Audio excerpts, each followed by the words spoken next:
Welcome to the Bible Forum. It's Sunday night. I have a comment that I received. I don't think it was Facebook. I think it was YouTube. A comment in response to something that I said at some point. I'm not quite sure at what point I said it. The videos have been up there now for years, and sometimes people are watching something that I talked about 8 years ago, and I honestly don't remember that much about it. But this was something about Billy Graham sharing Trump's core values of misogyny. I had to look it up. I mean, I've heard it. I figure it's a bad word. It's not nice. But misogyny is hatred or mistrust of women.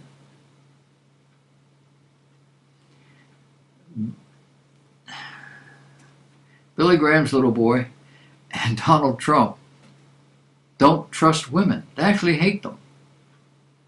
It's also a product of their dishonesty and their entitlement. The benefits they get from a particular group if they embrace that group and so forth. Their narcissism, the admiration of your own idealized self-image or ability. They share homophobia. That's the fear, the hatred, the mistrust of lesbians and gay men. Their racism, the belief that each race has distinct and intrinsic attributes, and that a particular race is superior to others. They share these core values along with the subjugation of women and the indifference toward the welfare of children, especially children of color, and all evangelical family values. Christianity Today magazine has acknowledged all of this to be true and finds such beliefs and behaviors abhorrent, despicable. So, if the president stopped hating women, were honest at all times, did not operate so as to benefit a particular group, stopped hating, fearing homosexuals, subjugating women, and demonstrating indifference toward the welfare of children of color, he'd be a better person, according to this viewer, and a better president, no doubt. Of course, all of these criticisms are not entirely true. It's not hatred toward women, homosexuals, and people of color that drives this president. And by extension, me, as a white, male Christian. It's what these people believe and do that creates the practical dichotomy. To open the society in such a way as to embrace equally all of these beliefs, these attitudes, these behaviors, would be to create a destructive society. I mean, homosexuals don't have children. They do, don't they? But they have to find a heterosexual to do it with. Homosexuals must be very careful not to contract deadly diseases that are largely indigenous to the homosexual activity, which is inherently destructive to both the immune system and to the human body. People of color are not the problem. Now, it is certain people of color who seem to insist on special treatment, largely due to their skin color. Of course, they have a legitimate claim because of our embrace of slavery, which was not viewed as a right, not viewed as good by both Christians and official federal policy. But that's another story for another time. I would just say don't let history and facts interfere with what you want to believe. And all of this was eliminated as official U.S. policy over 150 years ago. And that people largely, those who had owned slaves, continued to refuse to accept this policy, continued to persecute these former slaves and their children for the next 100 years, is a blight on our society. However, the group that did this, the group that supported these abusers and this abuse, just happens to be those in the Democrat Party, particularly in the South. A fact we have to overlook in order to support our outrage if we're Democrats. As late as the 1960s and 70s, we had a president and a Congress still viewing people of color as property. I would suggest to you Lyndon Johnson and his Great Society, a throwback to Southern ideas that saw these people as property. Laws that were passed patronized these people and actually was destructive in many ways. The people went to the streets and they shouted, "Free at last!"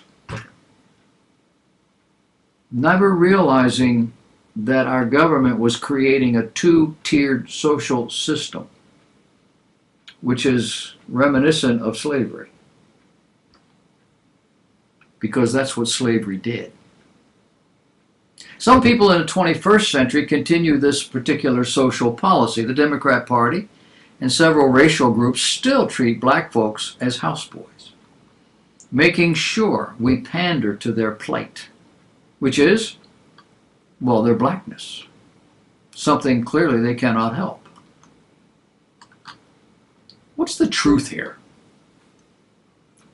Well, the truth is a majority of Americans don't see black and white the way we're being told that we do. A majority of Americans never did. We have seen poor people, some of which have black skin. The visual identifier highlights poverty as a black thing, but it is not. In our enlightened society, we still have people of all colors who are not as talented, not as academically bright as others. We also have a growing segment of society that is now deliberately living lives of dissipation for no reason other than they can. How is it they can? Well, because official society allows them to, under the banner of non-discrimination. Parents have now ceased to parent because it abuses children to tell them what to do. Employers are no longer allowed to fire lazy people for being lazy. Public schools are no longer permitted to educate children who don't want to be educated. Meaning if a child refuses to learn, we graduate them anyway. We've created educational tiers whereby the A student gets the same diploma as the D student and in the same time frame. We have names for this sort of thing, all of which preserves the child's sense of worth. That they have no real education, that they're not equipped to do anything that would sustain them and their future families, that they have not learned American values or common decency doesn't seem to matter. What matters is they have this piece of paper, and that piece of paper makes them equal. Only it doesn't. Equal as human beings, yes, but not equal in the marketplace, nor in the social structure. So now we must prop them up with policies and programs and propaganda. In reality, the social architects are using them as pawns in their quest for power. And increasingly, our public education system is teaching us that this is the same as equality. And anybody who dares to point out the obvious is a racist, a homophobe. But where does all this take a society? Where does it take us socially, economically? Without being too specific, it takes us down and away. But you see, that doesn't really matter as long as we're being fair. Have you noticed? Our enemies are not the least bit fair. They will kill us and take our stuff while we're worried about hurting their feelings or playing politics with whole generations of people for personal gain. Oh yeah, and the social system is all about wealth and power. You thought it was about the poor and the needy, didn't you? Silly you. Pay attention.